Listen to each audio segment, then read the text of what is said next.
சீனிவாசபுரத்தை சேர்ந்த பணம் கொடுத்திருக்கிறார். சற்று திருப்பதி 4ஆம் தேதிக்கு ஏதுவான இந்த திரையப்பாவுக்கு 4 தேதி கிடைக்கிறது.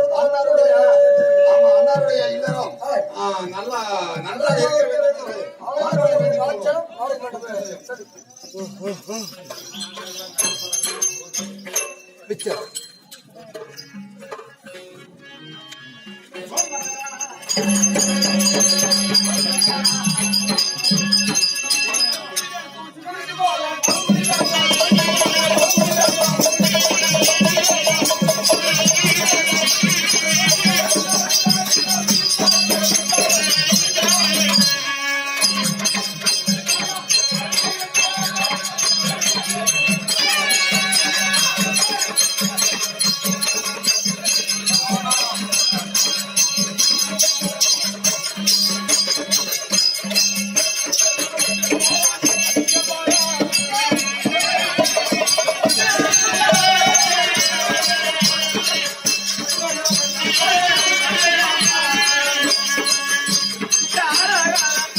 அன்பு தாய்மார்களும் வருங்கால வாலிப தோழர்களும் இந்த சபையில் அமர்ந்திருக்கும் 4 வேதம் 6 சாஸ்திரம் 18 புராணம் 64 கலக்கியானம் 96 தத்துவம் அறிந்தவர்களும் என்னை போல இந்த அர்ஜுன தமிழிலே நாடகத்தை ஆடி பாடி புகழ் பெற்ற நாடக நண்பர்களுக்கும் இந்த நாடகத்தை எங்களுக்கு கற்றுக் கொடுத்த வேடம்பத்தை சேர்ந்த முனியப்பா வாத்தியார் அவர்களுக்கும் அவருக்கு குருவாகி விளங்க வரக்கூடிய எம்.கே. கண்ணப்பா வாத்தியார் அவர்களுக்கும் என்னுடைய முதற்க வணக்கத்தை தெரிவித்துக் கொள்கிறேன். அப்படி நாங்கள் ஆடும் நாடகத்தில் இயல் இசை பிழை யாவற்று இருந்த போதிலும் காலை 6 மணி வரை பார்த்து கண்டு கழிக்குமாறு உங்கள் பாதத்தில் வணங்கி கேட்டுக்கொள்கிறோம்.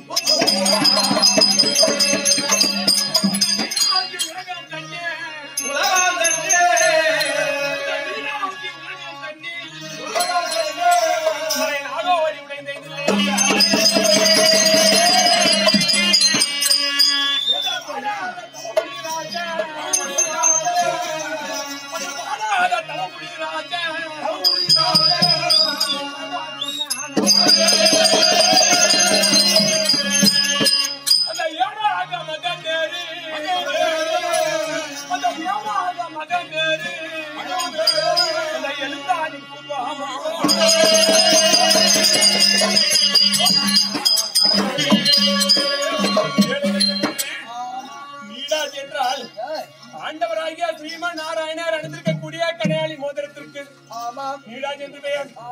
மகன் நெருங்கிற ஏடாக்கி கடல் நீரை மையாக்கி கணேசர் வலது கொம்பை எழுத்தாணியாக்கி வியாசம் சொன்ன பாரத கதைக்கு நீராஜ் என்று பெயர். 5ஆம் வேதத்தில் மும்மூர்த்தி தேவர்களும் அஷ்டதிக்கு பாலர்களும் அடங்கிய 5ஆம் வேதத்திற்கு நீராஜ் என்று பெயர். இந்த நெடிய கடல் சூழ்ந்த உலகம் 3 பங்கு தண்ணீரா இருக்கக்கூடிய 1 பங்கு பூமியா இருக்கக்கூடிய நெடிய கடல் சூழ்ந்த உலகத்திற்கு நீராஜ் என்று பெயர். நீடாஜி உலகத்தில் மறை நாடோடி உடைந்து நிலையாக நிற்கவே என்று சொல்லி வியாச பெருமான் விநாயக பெருமான் தீர்த்தாராம். அது ஏனென்றால் இந்த 5ஆம் வேதம் என்று சொல்லக்கூடிய மகாபாரதத்தை வியாசர் சொல்லும் வேதத்திற்கு எழுதக்கூடிய ஒருவர் தான். அது யார் என்றால் விநாயக பெருமான்.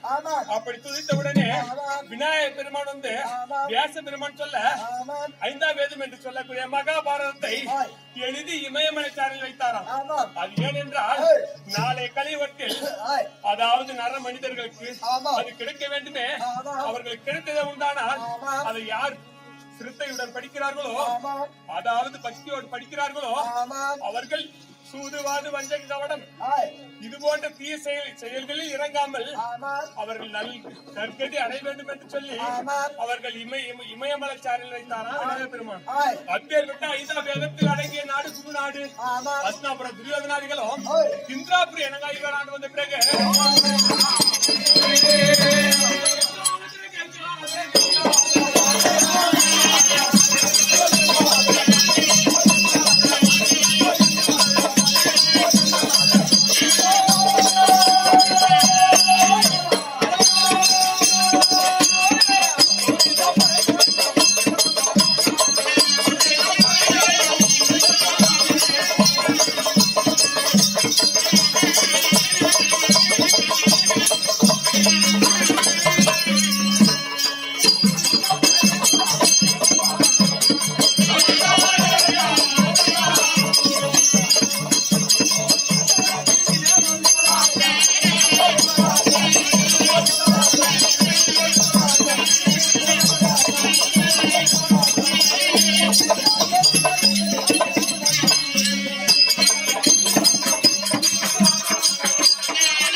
ஆதியில் படிச்சது மகாராஜரை ஆனந்தம் என்று பாம்பு தீண்ட அதை கண்ட உதங்க முனிவர் வைசம்மான் எடுத்து சொல்ல வைசம்மான ஜனமேஜய மகாராஜனிடம் சொன்னாராம். அப்படி ஜனமேஜய மகாராஜன் சர்ப்பயாகம் செய்தார். சர்ப்பயாகத்தில் பிராமணன் வழிய அதை கண்ட ஜனமேஜய மகாராஜனுக்கு பிரம்மத்தி பிடிக்க அப்போது பிரம்மத்தி நீங்குவதற்கு வைசம்மான சொன்னாரா, உங்கள் மூதாதிகளில் யாராவது ஒருவரின் பாரத கதையை கேட்டால் பிரம்மத்தி நீங்கும் என்று வைசம்மான சொல்ல ஜனமேஜய மகாராஜா ஆனந்தமடைந்தார். ஜனமேஜய மகாராஜ் யாரு? இந்த பரிச்சித் மகாராஜா யாரு? ஏன் இந்த மகாபாரத கதையை ஜனமேஜய மகாராஜன் சொல்ல வேண்டும் என்றால் அது என்னவென்றால், அதாவது அப்பனான சிவபெருமான் ஜடாபரத்தில் அமர்ந்திருக்கக்கூடிய சந்திரனாகப்பட்டவர் புதன் என்று பெயர் பெற்றார். சந்திரன் புதன் என்று பெயர், அவர் பிள்ளை புதன். அது எப்படி தெரியுமா? அதாவது சந்திர பகவான் ஒரு காலத்தில் ராஜஸ்வ யாகம் நடத்தினாராம். அந்த ராஜஸ்வ யாகத்தில் சகல தேவாதி தேவர்களும் அவர்கள் மனைவிமாறு வந்திருந்தாராம். அப்படியாக வளர வளர சந்திர பகவானுடைய அழகு பெருக்கெடுத்ததாம், அதிகமாகிக் கொண்டே போனதாம். அப்போது அதில் ஒருவர் தாரை என்பவள் சந்திர பகவான் மீது ஆசை கொண்டாலாம். அந்த தாரை யார் என்றால் தெய்வலோகத்தில் தேவகுரு வியாழ பகவான், அதாவது பிரகஸ்பதி, அவருடைய மனைவி தாரை என்பவர் சந்திர பகவான் மீது ஆசை கொண்டாலாம். அப்படி இருவரும் தவறான உறவால அவருக்கு ஒரு குழந்தை ஏற்பட்டதா. அந்த குழந்தைக்கு பேர் தான் புதன். அப்படி அந்த புதன் என்கிறவன் பூமியில் பிறந்து சந்திரன் வாரிசு முதல் அஸ்வமேத வரை 47 தலைமுறை இந்த நாட்டை ஆண்டு வந்தார்களாம். தலைமுறையாக சந்திரன் முதல் சந்தன மகாராஜ் வர 41வது தலைமுறையும் 41வது தலைமுறை விசித்திர வீரிய மகாராஜா ஆண்டு வந்தாரா. 42வது தலைமுறை பாண்டு மகாராஜா ஆண்டு வந்தாரா. 43வது தலைமுறை பாரத தர்மபுத்திர மகாராஜா ஆண்டு வந்தாராம். அதன் பிறகு அதாவது சாட்சாத் எம்பெருமான் இந்த பூமியில் அவதரித்தாராம். அவர் வாழக்கூடிய நேரம் வந்து விட்டதாம். இந்த கலியுகம் பிறக்கக்கூடிய நேரம் வந்து விட்டதாம். அந்த நேரத்துல தன் மாமா வாங்கிய கிருஷ்ண பரமாத்மா மாண்டார் என்று சொல்லி என்ன நடந்தா தெரியுமா? பாண்டவர் ராஜாக்களும் சொர்க்கத்தை நோக்கி நடந்தாராம். இதற்கு மேல் கலியுகம் பிறந்ததே, இனியும் இந்த பூமியில் இருக்கக்கூடாது என்று சொல்லி சொர்க்கத்தை நோக்கி இமயமலை சாரலை நோக்கி நடந்தாராம். அந்த நேரத்துல இங்க இந்த சந்திரகுல பரம்பரையை யாருக்கு முடிச்சு விட்டார் தெரியுமா? அபிமன்னனுக்கும் புத்தருக்கு இருக்கிறாங்க பரிசத்து மகாராஜா 13வது போரில் அவர் இருக்க வேண்டிய தருவாயில் அவர் கர்ப்பத்தில் இருந்தாராம். 7 மாத கர்ப்பத்தில் இருந்தாராம்.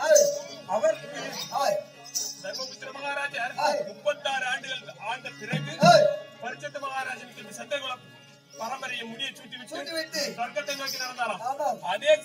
அதே பரிசத்து மகாராஜனை முனிவரின் சாபத்தால் தச்சகன் என்று பார்த்து தீட்டி இருந்தாராம். அப்போது அதை கண்ட முதங்க முனிவர் வைசம்பாயனர் சொல்ல, வைசம்பாயனர் ஜனமேஜய மகாராஜனுக்கு சொல்ல, ஜனமேஜய மகாராஜன் சர்ப்ப யாகம் செய்ய சர்ப்ப யாகத்தில் மந்திரம் ஓதிக்கொண்டிருந்த பிராமணன் வழிய அதை கண்ட ஜனமேஜய மகாராஜனுக்கு பிரம்மத்தி பிடித்ததாம்.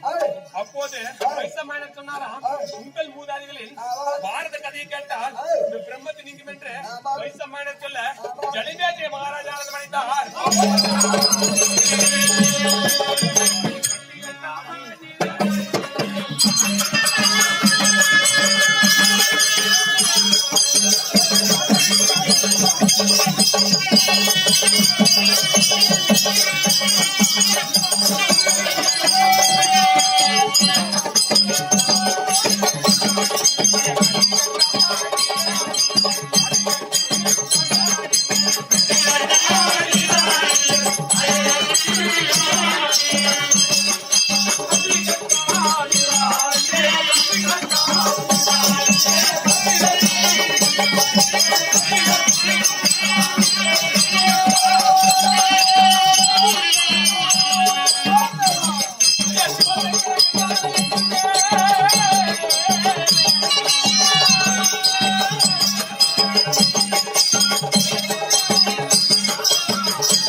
சூரியனும் கிடையாது, பூமியும் கிடையாது, நட்சத்திர மண்டலமும் கிடையாது. சகல ஜீவராசிகளுக்கும் சொந்தமான பரமாத்மா என்ன செய்தாலும் தெரியுமா? தீப ஒளியாக ஓம் என்று சப்தத்தோடு இருந்த அண்ட சராசரத்தில் எப்படி இருந்தாரா? ஓம் என்று சப்தத்தோடு உருளைக்கல்லு போல் உருண்டு கொண்டு ஓம் ஓம் என்று சப்தத்தோடு வந்தாராம். அப்படி உக்கிரமாக்கும் போது அவர் என்ன செய்தாராம் தெரியுமா? உக்கிரமானாராம். அப்படி பரமன் தராதலத்தை தான் உண்டாக்க பரத்திலே சிவன் தோன்றி, சிவத்திலே நாமம் தோன்றி, ஆதிவிலே விந்து தோன்றி, விந்துவிலே விந்து தோன்றி, கிருஷ்ணுவின் நாவி கமலத்திலே பிரம்மா தோன்றி, பிரம்மாவின் வலதுகால் பெருவிரலில் தங்க பிரம்மன் தோன்றினானாம். இடதுகால் பெருவிரலில் யார் பிறந்தாராம்? தரணி என்று சொல்லக்கூடிய ஒரு பெண் பிறந்தாராம். அப்படி இந்த உலகம் உற்பத்தி செய்ய வேண்டுமே என்று சொல்லி இருவரும் சேர்ந்ததே உண்டானா 1000 ஆண் மக்களை பெற்றார்களா? அப்படி 1000 ஆண் மக்களை பெற்ற உடனே நாரதரின் உபதேசத்தின்படி இவர்கள் உலகை உற்பத்தி செய்யவில்லை, ஜீவராசிகள் உற்பத்தி செய்யவில்லை. அவர்கள் சன்னியாசம் கொண்டு பரமபதம் அடைந்தாரா? அப்போது சக்க பிரம்மன் பார்த்தாரா? இந்த உலகம் உற்பத்தி செய்ய வேண்டுமே என்று சொல்லி நாங்கள் பெற்றெடுத்த பிள்ளைகளை நீ சன்னியாசம் கொண்டு நீ பரமபதம் அடைய வைத்தாயே நாரதா, தமை நின்று பார்க்காமல் இப்படி செய்தாயே, அதனால நீ ஒரு நாள் கலங்கம் செய்யாவிட்டால் உன்னுடைய பயிரை நீங்கிவிடும், உன் தலையோ 1000 சுட்டாக வெடித்து விடும் என்று சொல்லி சபித்தாராம் தக்க பிரம்மன்.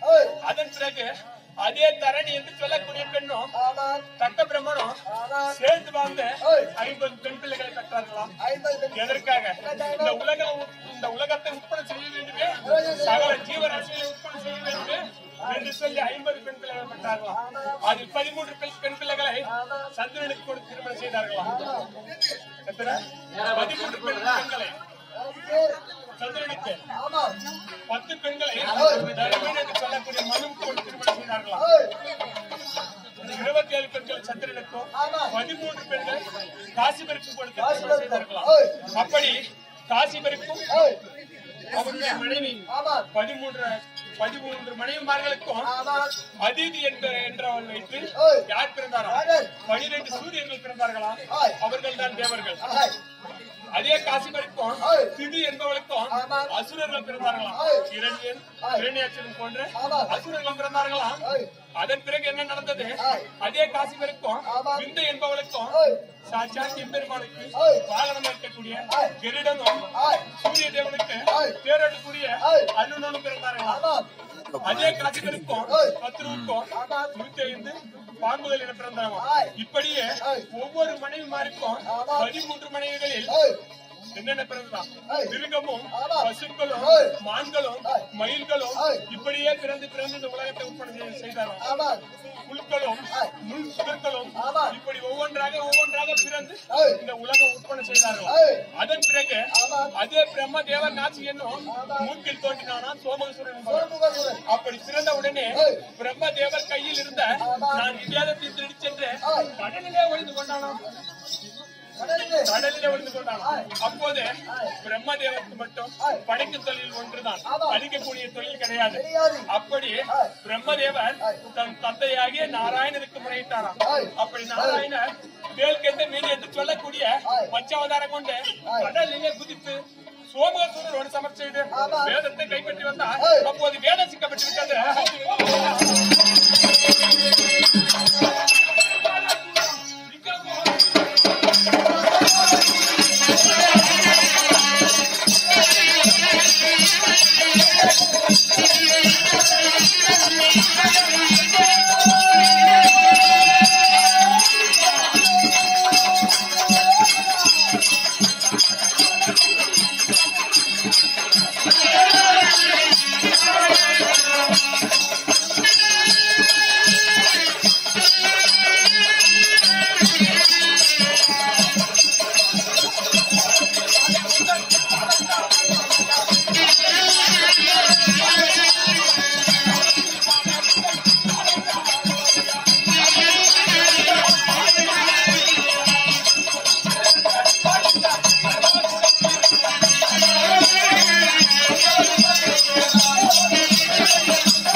மகாராஜனே அப்படி அந்த சிக்கப்பட்ட வேலை சிக்கலுக்கு பிரிப்பதற்காக வசிஷ்டர் மகன் பராச முனிவர் தவம் இருந்து ஆகாயத்தில் 27 நட்சத்திரம் அந்த 27 நட்சத்திரத்தில் ஒரு நட்சத்திரம் உச்சமாக நேரத்திலே தன்னுடைய மனைவியை சேர்ந்ததை உண்டான வேதத்தை பிரிக்கக்கூடிய பிள்ளை பிறக்கும் என்று தவம் இருந்து ஞானத்தால் பார்த்து வந்தாராம். அப்போது வருகின்ற வழியிலே வைகையாறு பெருக்கெடுத்து ஓடிக்கொண்டிருந்ததாம். இள வயதான மச்சகாந்தியம்மன் ஓடத்தை செலுத்திக் கொண்டிருந்தாலும் அப்படி இள வயதான மச்சகாந்தியம்மனை பார்த்து நீ ஓடத்தை செலுத்தும் அம்மா, நான் இக்கரையில் இருந்து அக்கரை செல்ல வேண்டுமே.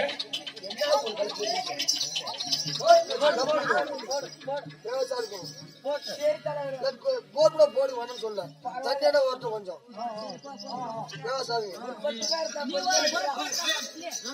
இக்கரையிலிருந்து அக்கரை செல்ல வேண்டுமே, ஓடத்தை செலுத்துமா என்று சொல்ல அதற்கு மச்சகாந்தியம்மன் சொன்னாலாம், பட சுவாமி படகுக்கு தகுந்த பாரம் இருந்ததே உண்டானா ஓட மாட்டிலே செல்லும், இல்லை என்றால் கவிழ்ந்து விடும் என்று சொன்னாலாம்.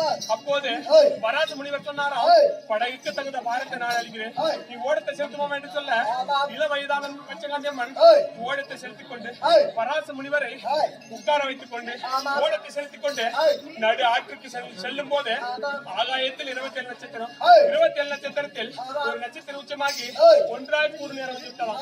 அப்போது பராச முனிவர் பார்த்தார், தன்னுடைய மனைவிடம் சேர முடியவில்லையே, இந்த பேருக்கு பிரிக்கக்கூடிய பிள்ளை எப்படி பிறக்கும் என்று பார்த்தாராம். உடனே இள வயதான மச்சகாந்தியம்மனை வேண்டிக் கொண்டு அவளை பருவ பெண்ணாக்கி அவளிடம் சேர தெய்வ பிண்டா இரவு தங்கக்கூடாது என்று பழமொழி படித்து ஏழு ரேசன் ஒரு குழந்தை பிறந்தது.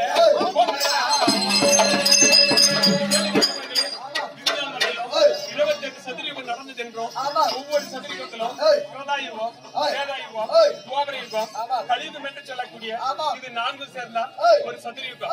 இப்படியே ஒவ்வொரு சதுரயுகத்திலும் கிருதாயுகம், சேதாயுகம், துவாபரயுகம், துவாபரயுகம் முடிவில் வேதம் சிக்கப்படுவதும் வேதத்தை பிரிப்பதற்காக பகவானாகிய மகாவிஷ்ணு அவதாரம் எடுத்து வேதவியாசனாக பிறப்பாராம். அப்படி பிறக்கும் போது பிரம்மாவே ஒரு முறை வேதவியாசனாக பிறந்தாராம் முதல் சதுரயுகத்தில். அதன் பிறகு சூரியன் ஒரு சதுரயுகத்தில் பிறந்தாராம். பிறந்து இந்த வேதத்தை பிரித்தாராம். பிரித்து வேத பெருமான் சொல்ல வேதராக சொல்ல விநாயகர் பெருமான் எழுதினாராம். அதே போல 25வது சதுரயுகத்தில் வசிஷ்டர்